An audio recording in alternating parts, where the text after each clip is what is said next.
So I'm Christine Backus, and I'm an astrologer, an energy healer, a coach slash mentor. I've studied Ayurveda. I was a yoga teacher for a very long time. And my passion is helping people to reclaim your natural wisdom, which means coming home to yourself, your body, and understanding and remembering yourself as part of nature, of the natural world. And I mean both part of the planet and the planetary ecosystem, as well as understanding that you're part of the whole universe, right? The whole cosmos. And as within, so without, right? As without, so within. What's going on out there reflects what's going on in here. And when you sync up with natural cycles and get super connected to your physical existence here on the planet, that's when you can be yourself. That's when you can really let your soul free in many ways.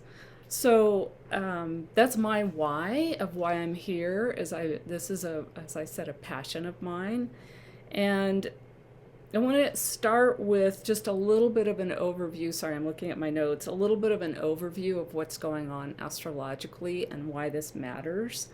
We're in the final couple of years of a transition phase of dramatic change. And I don't have to tell you that, you already know it, even if you don't know astrology. But it began really in 2020 with the big conjunctions of that year that were almost unprecedented. They hadn't happened in a very long time in the place and in the way that they happen. And that started in January. And of course, we all know that 2020 was kind of this year of dismantling the old system. There was a contraction and a crisis and a breakdown, and everything started to shift, right? Everything started to shift. People's eyes got open to things that had been going on underneath the surface. At the very least, we all kind of got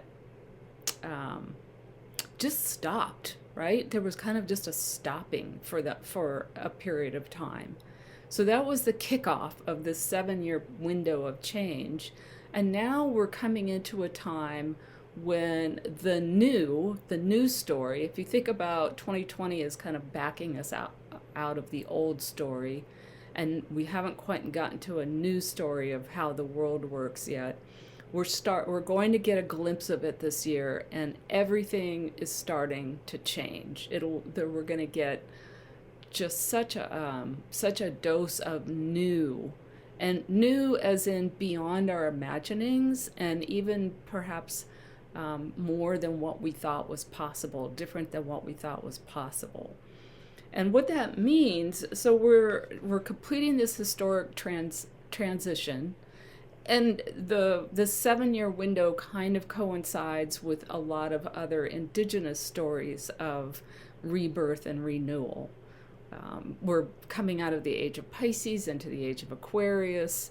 The Mayan calendar has predicted some of these shifts. The Kali Yuga is coming to an end in Hindu lore.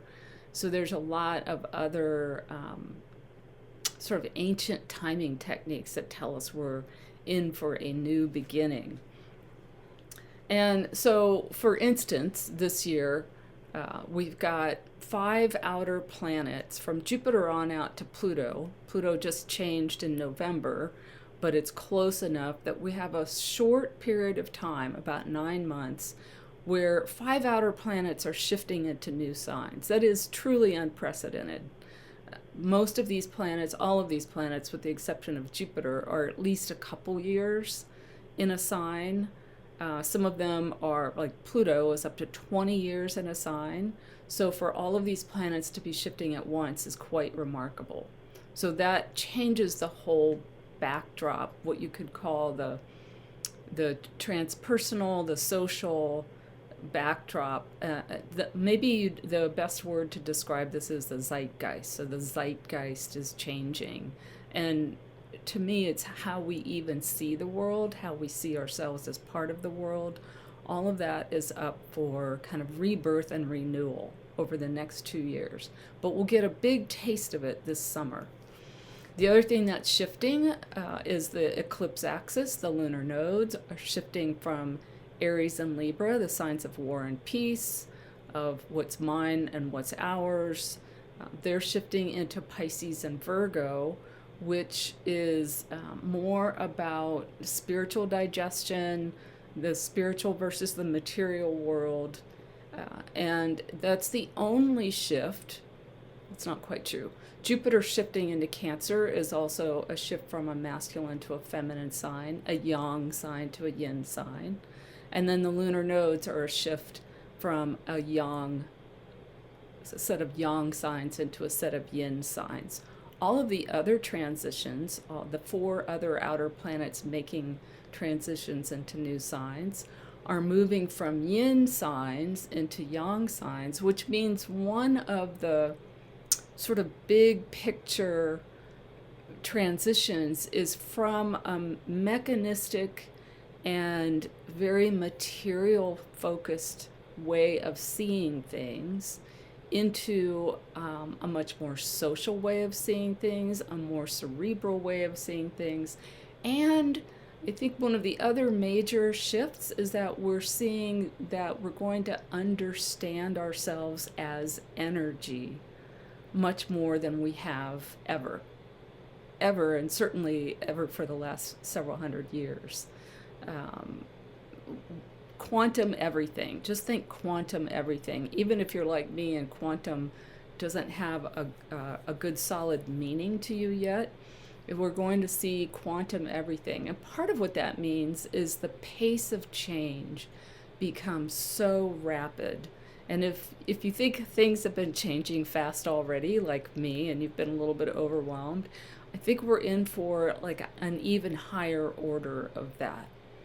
So, so the key really to not just surviving but thriving through this period, and getting excited about it, and learning how to co-create your future with the forces at work. It's kind of like not only, yeah, maybe it's a lot like surfing, and not that I've ever done that, or whitewater rafting, which I have, that you start to enjoy the craziness of the ride, even, and look for the quiet moments, because there will be quiet moments.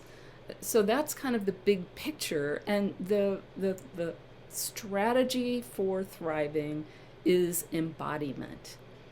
And I want to say a couple more things about that, but I also want to say that this is the time for the sensitive people and the intuitives and the dreamers to really shine. If you're sensitive and that has been perceived as a liability, I believe that that is going to be a superpower in this coming time, in part because with the explosion of the artificial, the more sensitive you are, the more you're going to be able to discern the difference between what's real and what's not real, what's natural, what's true, versus what's made up, what's fake. Right? It's already getting very difficult online to tell the difference, but that's where the superpowers of sensitivity and intuition and embodiment as the key to all of it come in. So as we talk about embodiment, let me start with a couple of quotes. One is from Marion Woodman, the Jungian analyst who wrote a lot of books about the sacred feminine. And one of the things that she said is that healing begins with embodiment of the soul. And certainly that is, if you've been doing about a bunch of healing work, that probably rings very true to you. It's about coming back and fully occupying your physical self. And that's one of the first steps to healing, whether it's old trauma or whatever it might be. And then the other thing I wanted to say to kind of set the stage for this is that in Ayurveda, the word for health, one of the words for health, is svastha. And what it means is seating the soul. Seating, like taking a seat. Seating yourself with a capital S. What that means is what the purpose of yoga really is that uniting the spiritual and the material, bringing it all together. And so that's what we're talking about when we're talking about embodiment, is fully seating the self as the physical being. And one other thing I want to say about that before we get into the meditation itself is that how you conceptualize this matters, right? What you believe and what you think matters to how you operate and how you act, and creates your destiny in many ways. And in our culture, we've been taught that the soul and the body are separate. And it's not just our culture. I mean, many religions will do that as well, right? There's this fundamental separation between body and soul, the spiritual and the material. And that's a false, what one person I know calls a false fiction. It's simply not true. And in fact, if I wanted to relate it to quantum physics, one of the things that quantum physics has begun to really show us is that something can be both particle and wave, meaning it can be both solid and discrete and separate at the same time it's part of a whole energetic field.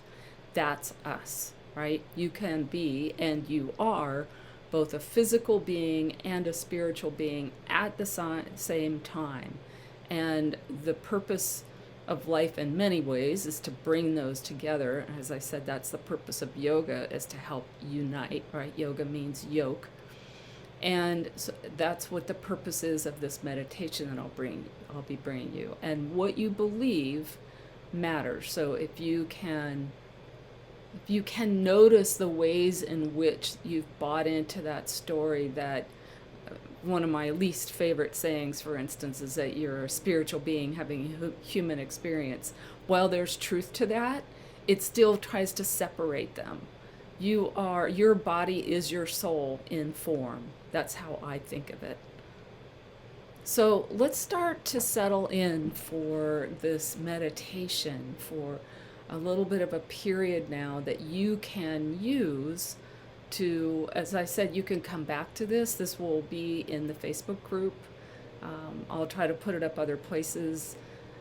I'm also going to give you a couple of links so that if you want to follow my podcast, follow my posts, or start to join into my membership and come to my workshops, this is what we're going to be working on this year in all of my groups. We're going to be working on embodiment. We're going to be understanding these astrological shifts and preparing for them. And really, it's a process of co-creating, right? That's what I think of, and that's why I do astrology. It's about co-creating our lives with the forces of nature, with the forces of the cosmos. So let's start into the meditation, and I'll be dropping the links in the comment section, and you could come back to those links anytime later. But let's just start into our embodiment practice for today. So if you're in a place where you're comfortable closing your eyes, that can be a great practice for bringing your attention inside. You don't have to close your eyes. So there's lots of meditative practices that have open eyes. My suggestion is to at least take the gaze down or look at something that won't distract you, like, for instance, me. And then the first step here in this process is to just bring your attention, all of your attention, all the ways that you've been paying attention to things that are out there, looking for things, active out there. Bring your attention back into your experience now. This is where life really happens. This is where all of our power is in the here and now. The body is always in the here and now. The breath is always in the here and now. So just bring your attention to your body and your physical sensations. Just start with, what do you feel? If you're sitting, can you feel that deep connection between the seat and what you're sitting on? If, like me, you have the feet flat on the floor, you can also bring your attention to the bottoms of the feet, the soles of the feet, which are major receptors, right? That's one of our primary communication channels with the earth, the seat and the feet, the seat and the legs, that whole part of the lower body. So start to notice the actual sensation of being in contact with the earth, maybe through a chair, even if you're in a high-rise building. What you're physically in contact with is the earth, even if it's mediated through buildings and chairs and rugs and things. That physical support that you feel underneath you is the planet. And don't imagine this. Try not to go up into imagination. Try to stay in the realm right now of sensation where you're really feeling that contact. And at the same time, allow yourself to feel the heaviness, the weight of the body. Maybe feel your hips sinking more deeply into your seat. Maybe feel the seat bones and the pubic bone really pressing down into the seat. And feel gravity. See if you can get a sense of it as the earth hugging you to her. And again, not so much in an imaginal realm, but in the physical realm. Let's just stay with the senses for the moment. Maybe you can feel the clothes against your skin, the air against your skin. So just start with that, all the physical sensations. Maybe there are other physical sensations in your body. And rather than labeling them, putting names to them, or judging them, deciding that you like this or you don't like that, see if you could just soften your awareness so that you're noticing the physical sensations without having to immediately go up into thinking about them. And that way that we have of labeling and thinking and judging is a way of avoiding the reality. So see if you can stay in the reality of the sensations, whether they're sensations you would choose to have or not. And then start to notice the sensation of breathing. And see if you can not go into controlling the breath when you notice the breath. See if you can stay with just noticing the breath and allowing. What we're doing here too is kind of creating an experience of allowing our experience, allowing our sensations. So notice that the breath moves on its own. You don't need to make any changes to it. Maybe it's deep, maybe it's shallow, maybe you're even holding your breath. For the moment, just notice it without trying to change it. And then see what happens to it as you just allow it the space to do its own thing, to allow the breathing to happen on its own. You might notice the sensation of air coming in through the nostrils and then leaving, the change in temperature, change in other qualities between the inhalation and the exhalation. Maybe notice the subtle movements of the body as the breath in comes in and the breath goes out.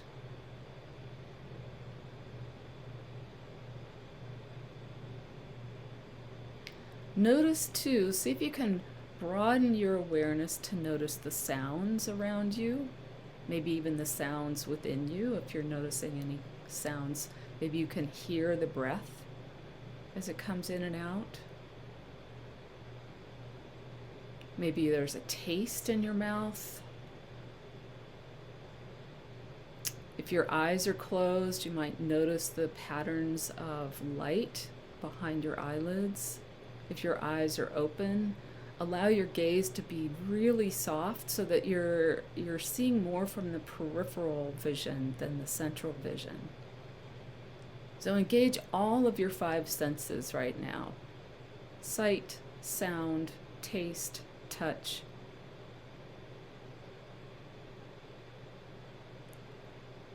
All 5 senses. Just notice all of your senses for the moment. And even pay a little bit of close attention to the sense of your body in space. The position you're sitting in. If you're upright, do you feel straight? Again, you don't need to make adjustments. You're just noticing. You're building your awareness. What do you smell? Do you smell anything?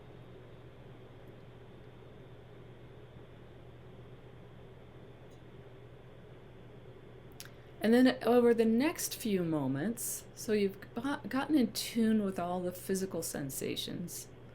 Over the next few moments, let's experiment with coming to a more subtle awareness. So maybe you can feel a sense of energy and aliveness in the body. Maybe you can even feel that super subtle, to me it feels almost like an electrical current of energy moving in the body. If you've been sitting still for a while, maybe it's less prominent. But see if you can start to draw your attention even more inward, maybe even more deeply into the body, into the core, maybe even into the center of the belly. And see if you can pick up a more subtle sense of yourself. What do I feel like? If I have a particular energy frequency, what does that particular energy frequency feel like? What's me? What does me feel like?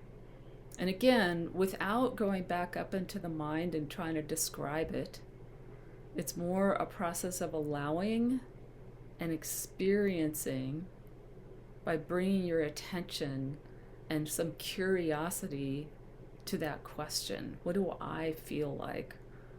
What's my unique frequency like?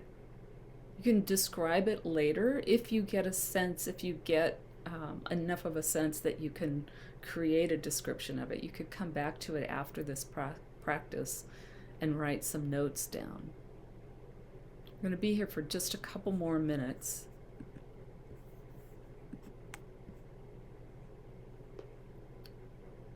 Just another moment or two with this meditation.